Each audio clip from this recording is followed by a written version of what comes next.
Illegal aliens from Mexico were allowed to march through America's cities demanding citizenship. Some even waved the Mexican flag. But illegal aliens inside Mexico are literally on the run. Most are from Guatemala and Honduras. Some travel by train. Some hide. They're trying to stay one step ahead of the Mexican police. The Mexican government was outraged by the movement to build a new wall on America's southern border. Mexico's foreign secretary went before the cameras to protest that Mexican immigrants are not felons or terrorists. They are human beings who deserve respect and the opportunity to live with dignity. But in Mexico, when it comes to the treatment of its illegal aliens, it's do as I say, not as I do. Mexico has called U.S. immigration policy harsh and has called the proposed wall on the U.S.-Mexico border shameful. But some have called Mexican immigration policy hypocritical. Enter Mexico illegally and you're treated as a felon. If you're caught by the federal police, you'll be fortunate if you're only deported.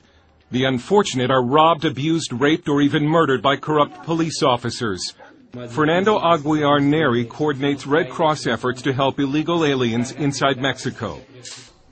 When people approach us, they are usually fearful that we work with the government and are afraid of being reported. One of the 7 principles of the Red Cross is complete neutrality and independence, so we can't cooperate with the Mexican government on the illegal alien issue. Neri says most illegals moving through Mexico try to avoid the cities. The Catholic Church also shields illegal aliens from the Mexican government. We found 2 shelters for illegals in Mexico City, but we were not allowed inside. Most of the Central Americans in these shelters are on their way to the United States. They'll be fortunate if they arrive unharmed. This immigrant from El Salvador said, if you're carrying any money, the police take the money and then say, get out of here.